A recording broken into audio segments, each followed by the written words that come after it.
Quer conhecer alguém dentro de uma congregação que é livre para doar? É quando ele não tem a obrigação de fazer isso. Sim. Aí, como pastor... É pela generosidade, não pelo constrangimento da lei, né? Como pastor, eu faço até uma... Para de falar de dízimo na sua igreja, para de falar de oferta, e aí você vai descobrir realmente se aquelas 100 pessoas lá são ofertantes e dizimistas. Isso. Porque elas vão caindo num esquecimento, e se elas estiverem fazendo, como o apóstolo Paulo diz em Coríntios, aquele que doa com alegria, será que ele está fazendo com alegria mesmo? Aí você sabe quem tá e quem não tá, né? Exatamente, olha. Com quem que você pode contar? Porque se é com alegria, interessante que a gente fala assim, ó, o Espírito Santo convence todas as pessoas, né? Então, se ele convence, por que eu tenho que ficar 10, 15 minutos falando de dinheiro dentro da igreja para arrecadação? E tem um momento, tem texto, tem música e tem... Tem tudo. Então, mas, olha, eu não sou contra ninguém que faz isso, tá? Não. Mas eu não faria. E não faz. Eu não faço.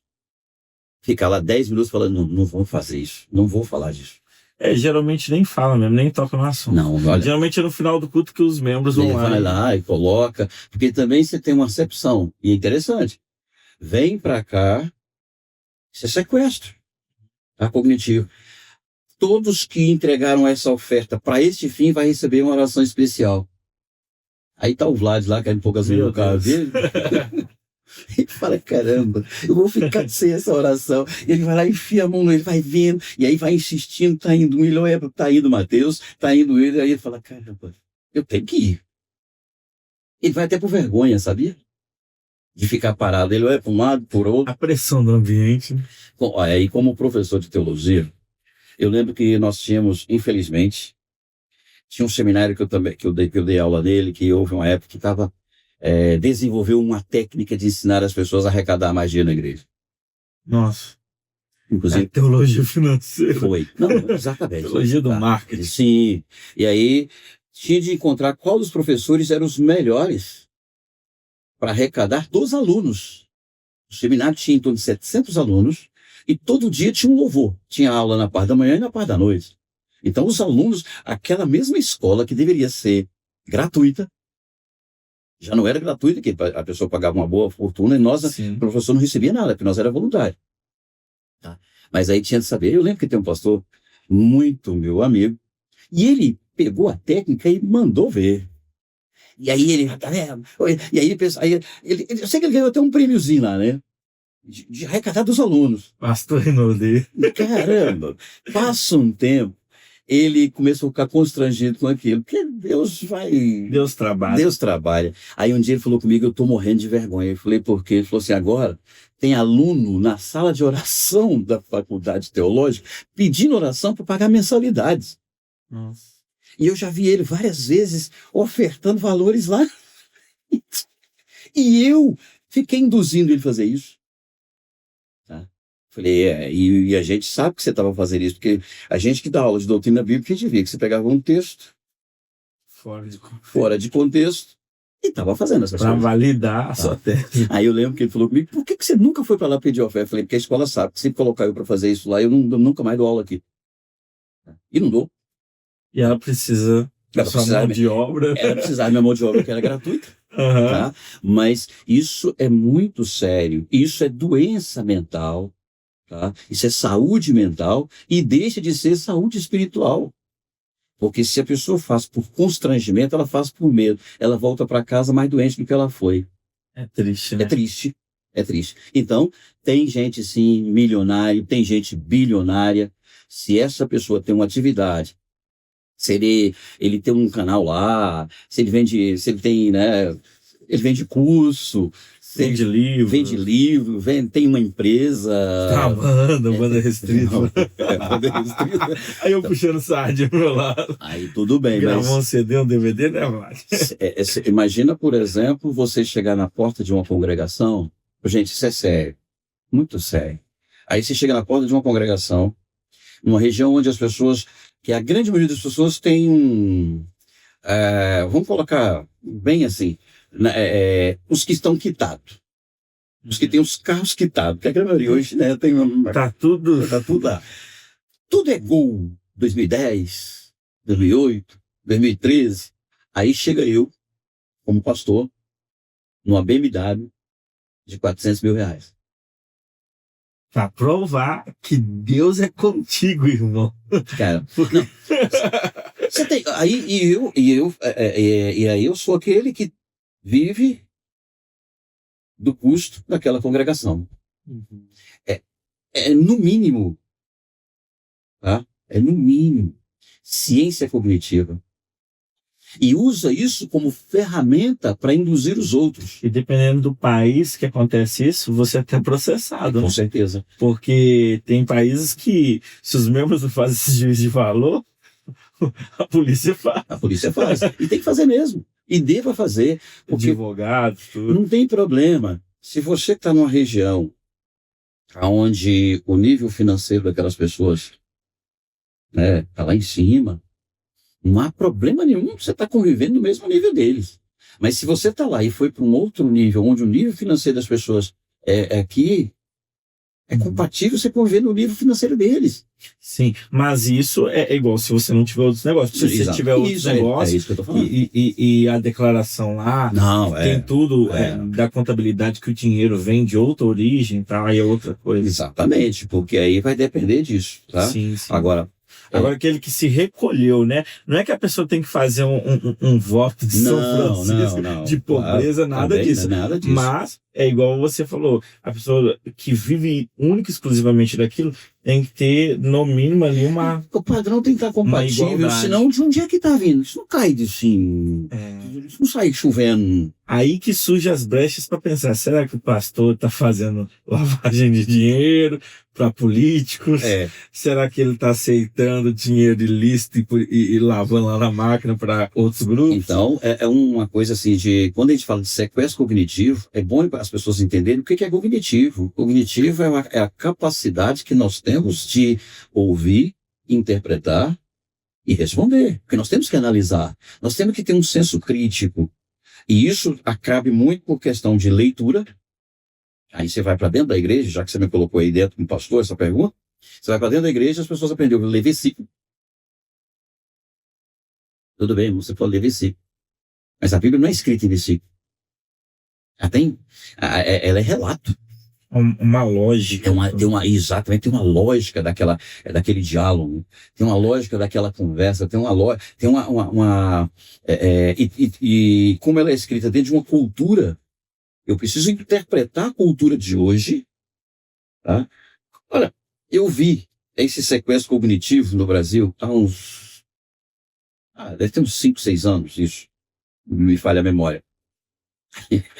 Uma pessoa inteligentíssima, ele estava pregando na igreja dele sobre Filemon, o Ed René Kiewitz.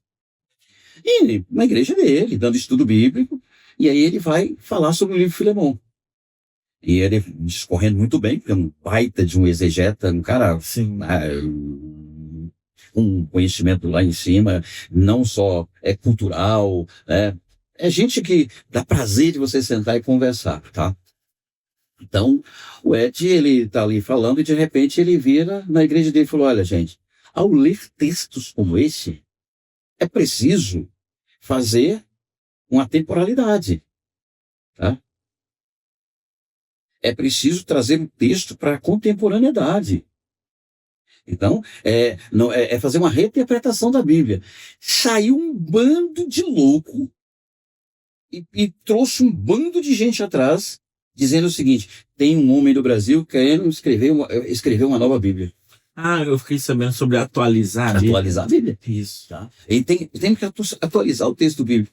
Ou seja, eles pegaram um recorte e começaram a fomentar. E como as pessoas não questionam, tanto que uma pessoa, tem um pastor que me procurou, que foi meu aluno há muitos anos atrás, falou, você viu? Eu falei, viu o quê? Aí ele me falou disso, eu falei, mas então, peraí, eu quero ver essa mensagem. Na íntegra, né? Ele falou, o que você acha? Eu falei, não, eu quero ver. E fui lá e ver. E quando eu vi, mensagem linda, maravilhosa, um baita de um ensinamento. Só que o que ele fala, e por que ele fala de atualizar? A palavra atualizar é trazer o texto de 2000 anos atrás para a contextualização de agora. E é simples. O que ele diz é tão simples para a plateia dele entender, mas estava no canal, a coisa estava no YouTube, aí tinha um bando de gente ouvindo. E aí ele diz o seguinte, ele falou, olha, tá vendo aqui? Paulo pega o Onésimo, que estava na prisão, um escravo que é fugitivo. Agora, ele se converte na prisão. Paulo diz o seguinte, vá até o seu senhor, que é Filemon, que é discípulo meu, e você não é mais escravo dele. Tá? Você não é mais escravo dele. Ele vai te dar alforria, porque agora você é um de nós. Isso é naquela época. Agora, imagina hoje, nessa mesma época, eu chegar aqui e falar, Mateus, você está trabalhando de escravo para uma pessoa, vai lá e fala com o Vlad que você não é mais escravo dele. Qual que é a legalidade dessa fala minha para você e o Vlad? Se nós já temos, você tem que ir aonde? Na delegacia, você tem que ir na justiça, porque tem órgãos que fazem esse tipo de trabalho. Até porque essa relação de escravizado não deveria existir hoje. E se existe, tem algo muito estranho. Por isso que há a denúncia, né? Hoje, antigamente o cara tinha que pedir bênção ao senhor dele. O senhor dele. Então, para hoje você tem que fazer a denúncia, né? Para hoje, aquela literalidade que Paulo colocou naquela carta, ela não serve para hoje. Entendi. Ela não serve. Tá? Ela pode ter uma aplicação espiritual dentro de você, mas não na literalidade. Ali ela foi literal. Tá? Então, é como se tivesse são aplicativos circunstanciais, né? Pegar aquele texto e aplicar hoje, nos dias de hoje. Isso. Porque, por exemplo, hoje tem vários fenômenos que na época de Jesus não falava. Por exemplo, a gente tem o movimento LGBT, tem as redes sociais, internet, inteligência artificial. Sim. Aí como que a gente pega, por exemplo, as escrituras sagradas, que foi escrito há 2000 anos atrás, e como que a gente vai ler todo esse aparato tecnológico, essas movimentações? Então, realmente, aí nós temos que compreender, temos que ter esse senso de atualizar nesse sentido de aplicar temporalidade. Você não vai modificar o texto, você vai compreender o texto no século que você se encontra. Imagina hoje, se fosse. Entendi. Imagina se Davi estivesse escrevendo hoje, por exemplo, o Salmos capítulo 20. O versículo 7.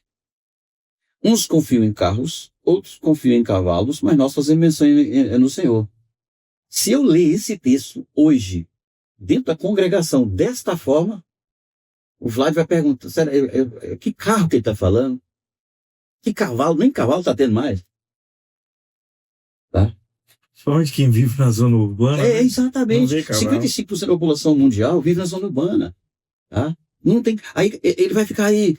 Aí eu tô lendo um texto. Aí aquele que ficou num charco de lodo. E se a criança for neurodivergente ainda, meu Deus. Não, aí a literalidade dela é. Então, no charco de lodo. Então eu posso. Inclusive eu faço muito isso, né? Então você pega o texto, atualiza ele. Eu posso até utilizar o que se está nas guerras. Não estou mudando o texto. Uns confiam em canhões. Tá? Outros confiam na bomba atômica, mas nós confiamos no Senhor, porque isso é do senso comum. Sim. Aquilo que foi escrito era do senso comum. Tá? Eu lembro, uma vez no seminário, o senhor contou uma história de um missionário transcultural, que, se eu não me engano, ele foi na África. E ele estava falando assim, olha, que se as pessoas aceitarem Jesus, o sangue de Jesus ia purificar os pecados deles e eles iam se tornar alvo mais que a neve.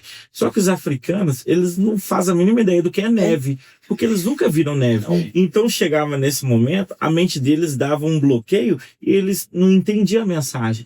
Aí ele pegou o que era mais branco dentro do contexto deles. Ele falou, olha, se vocês aceitarem Jesus, e o sangue de Jesus vai purificar vocês, que vocês vão ficar brancos como o fundo de um coco.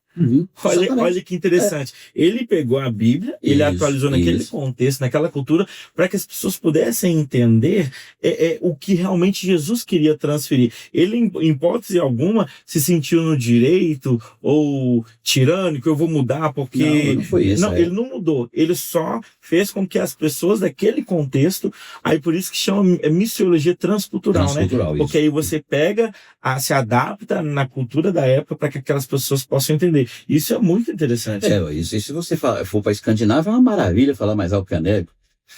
É 2 horas de sol por dia só, mas mata. Aí as pessoas vão entender. Naquele momento, a África subsaariana não tem como fazer isso. Então, a gente precisa compreender que nós estamos... a sociedade hoje ela é completamente diferente da sociedade de 100 anos atrás. Sim. A sociedade de hoje é outra sociedade. É um outro povo, uma outra mentalidade, uma nova forma de pensar. E essa questão do cognitivo é interessante que quanto mais nós estamos evoluindo em alguns quesitos, nós estamos perdendo o cognitivo, tá? Que essas pesquisas estão mostrando um declínio de questionamento.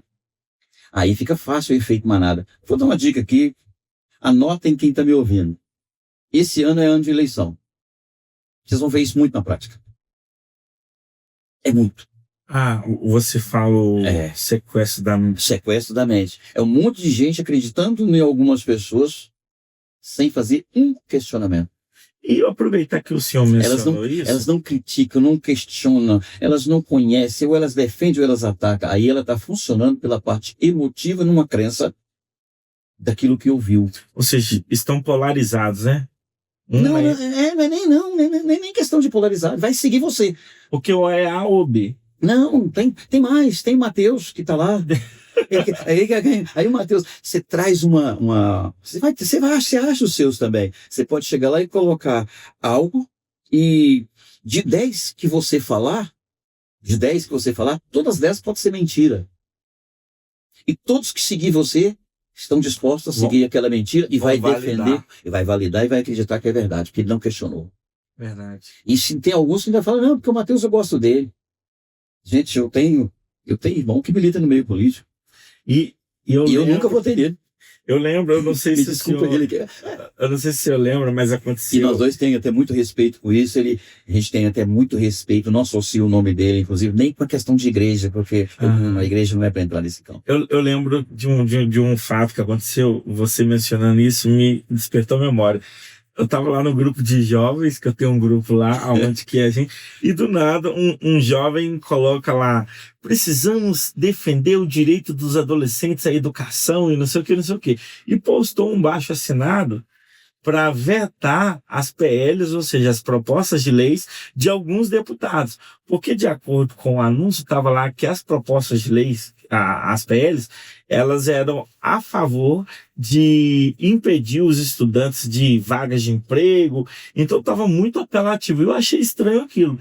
Aí eu perguntei à pessoa, quem que te mandou isso? Aí a pessoa falou, foi minha professora. Eu falei, tá, sua professora mandou isso. Ela analisou, ela leu cada PL que é mencionada na página? Eu não sei. Você leu? Eu só saí porque a professora, né? Poxa, ela tem conhecimento, não é possível que ela não leu. Falou desse jeito. Aí, beleza. Aí, o que eu fiz? Por curiosidade, eu falei, vou abrir cada PL. Eram umas 5 PLs, cada uma tinha umas 6, 10 páginas, mais ou menos. Aí, eu fiz aquela leitura mais dinâmica, né? Só para entender o teor. E eu fui ver que, na verdade, cada PL estava defendendo o direito de pessoas que não poderiam ser incluídas em serviços que representavam risco físico ou risco psíquico. Porque imagina uma pessoa que tem dificuldade de mobilidade, de andar, tal, trabalhar numa construção civil. Se cai um negócio lá, a pessoa grita, sai daí, até a pessoa entender o que você falou e começar a agir, já caiu em cima dela. Isso é ergonomia, né? Por exemplo, adolescentes que fizeram 18 anos e vai trabalhar como segurança, só que para trabalhar tem que ter 21, porque tem que portar armas, e tem uma cota de serviços que precisam prestar, e essas empresas tomavam multas se elas não conseguiam ter essas cotas de estagiários. Mas como é que ia ter num serviço que apresenta alto autopericulosidade para um adolescente. Então, quando eu fui ler cada PL, eu vi que, na verdade, cada PL estava protegendo pessoas, adolescentes, pessoas com problemas mentais, dificuldade de mobilidade e tudo, e não estava proibindo as pessoas de acessar a educação. Então eu vi que estava completamente enviesado. Aí eu falei para a pessoa que postou: olha, eu entendo o seu desejo de postar, e eu fico feliz que você está defendendo a educação, só que você está sendo marionetizado, porque você está sendo usado, é uma propaganda falsa, e você está induzindo pessoas a assinar um baixo-assinado que, na verdade, não está indo contra a educação, está indo a favor dela. Aí a pessoa: nossa, eu não sabia, porque minha professora me passou e ela falou. Percebe? E todos os alunos estavam disparando em vários grupos. O professor, para ela, é um modelo de autoridade. Isso. E ela não questionou. Não questionou. É modelo de autoridade. O professor falou, é verdade. O pastor falou, é verdade. O padre falou, é verdade. O deputado falou, é verdade. O juiz falou, é verdade. Espera aí, calma. Franco, até você colocou uma idade, né? 21 anos. Por que tem que ter 21 e não 18? Porque existe, dentro do campo da adolescência, essa curva. A pessoa entra na adolescência entre 10, né? A partir dos 10 anos de idade, que hoje já tem meninas que menstruam bem, abaixo, então 10 anos de idade e vai indo. Quando chega entre 18, 19, 20, 21, uma chave muda na mente dessa pessoa. Literalmente ela está indo para a fase adulta, tá? Muda uma chave. Uhum. Aí ela já pega um trechozinho para terminar a adolescência e ir para os 25. Mas ela já está indo para um senso maior de consciência e busca. Por isso que ela falou, 21 até para usar uma arma que é colocada. Não é uma coisa aleatória. Porque as pessoas, às vezes, assim, vem alguém critica isso e fala, às vezes, menino, vamos colocar, tem que baixar a prisão da menina com 14 anos, e tem que ser. Isso é criança. Tá? Vamos prender tudo enquanto é menino de 14 anos. Não estou dizendo aqui que os delitos Agora, essa pessoa de 14 anos, ela não tem nenhuma noção do que faz. E pode ter certeza que tem alguém de maior fusionando ela. Sim. Alguém por trás, um mentor. Um mentor por trás. Então, essa questão cognitiva que a gente está colocando aqui, ela tem muito a ver com alimentação. Pessoas que têm boas alimentações em uma área e outras que têm má alimentação têm dificuldade cognitiva. Olha que interessante. Muito grande. Eu tenho um vídeo que eu gravei na cidade de Gabo. Isso em 2000. Gabo é onde? Gabo fica... É uma parte de Guiné-Bissau. Fica na África. Tá? Entendi. Então você tem Guiné-Bissau, 100 km depois tem a cidade de Gabo. Então as cidades são muito pequenininhas. É um paísinho, né? Mas está no trecho de Guiné-Bissau. E aí eu fui numa feira, e nessa feira a gente foi fazer um teste cognitivo. Eu, Wesley e alguns que estavam comigo. Aí tinha aquele pessoal vendendo, eles ficam vendendo coisas na rua, feira, né? Aqueles peixes fora de geladeira, os peixes ficam até verdinhos, tinha sal e tal. É a maneira que tem lá, né? Uns peixes alodados. Uns peixes alodados. E aí os pão ficam no chão, aquela coisa toda, né? Aí a gente foi e comprou pão na mesma banca, e quando eu dei para ele o dinheiro, que é franco cefá, a moeda lá, aí eu dei para ele o dinheiro. Então ele já estava com a mente formatada para poder fazer o troco daquele pão. Aí eu falei com ele, agora acrescenta esses peixes. Ele só fez assim, não. Primeiro pão, depois o peixe. Porque aí a matemática ficaria complexa. Para o raciocínio. O cognitivo dele não é expandido. Tá? Então não tem, e não é só ele. E é isso que nós temos hoje dentro da sociedade, muita gente que sofre com questão de alimentação. Tem um outro fator que é leitura. Pessoas que não lêem, o cognitivo vai ficando cada vez mais atrofiado. Aí você vai para dentro de uma igreja evangélica, que eu vou falar aqui dentro do nosso povo, você lê um versículo bíblico e lê a Bíblia. Olha o que ele põe na cabeça. Eu li a Bíblia hoje, o quê? Li um versículo. Você leu lá João 3,16, né? Que é uma coisa bem comum. Porque Deus amou o mundo de tal maneira que deu seu Filho unigênito para que todo aquele que nele crê, mas não pereça, mas tenha vida eterna. E daí? Aí alguém fala, mas por que Deus escreveu isso desse jeito? Por que João escreveu isso assim? Não, assim foi quando? Onde? Qual que é a razão disso? Quando é que veio essa primeira pergunta? Olha que interessante. Por que Deus? Olha só, para aí. Por que Deus amou o mundo de tal maneira? Por que Deus? Você tem 3 interpretações no mesmo texto. Por que Deus? Olha a pergunta que você... Por que Deus, logo Deus, teve que amar de tal maneira?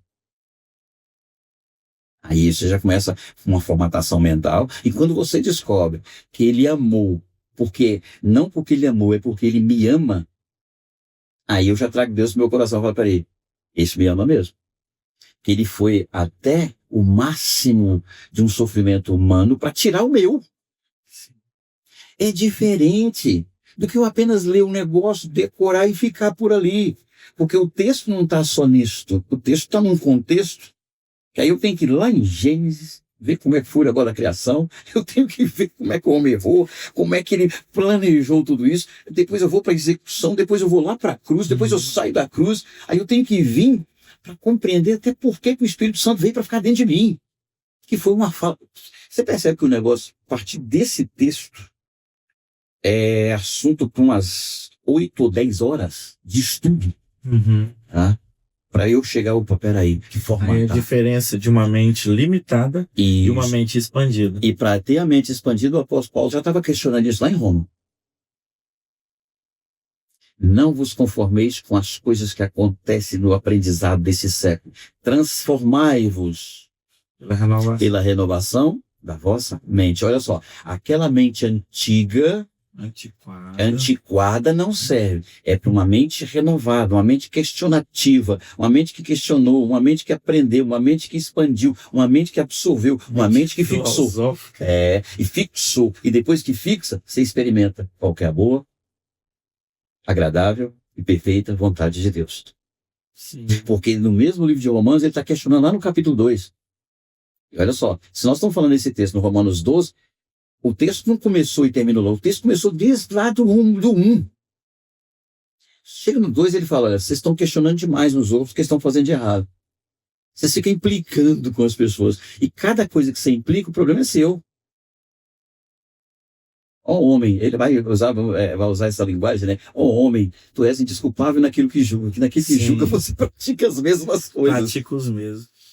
E olha que interessante, antes da gente chamar a vinheta aí também, para vocês também poderem fazer as suas perguntas, e o tema está sendo tão interessante, né, que a hora está voando e a gente nem percebeu. A gente vai chamar a vinheta, mas só para ficar a título ilustrativo antes de chamar, eu vi um vídeo no Instagram que reflete isso, sobre uma mente limitada. Um rapaz chegou com uma moça e falou que, quanto que é a galinha? Ela falou, R$25. Aí ele falou assim, olha, eu vou querer 3. Aí ele falou, mas você faz 3 por 75? Ela aí, não dá.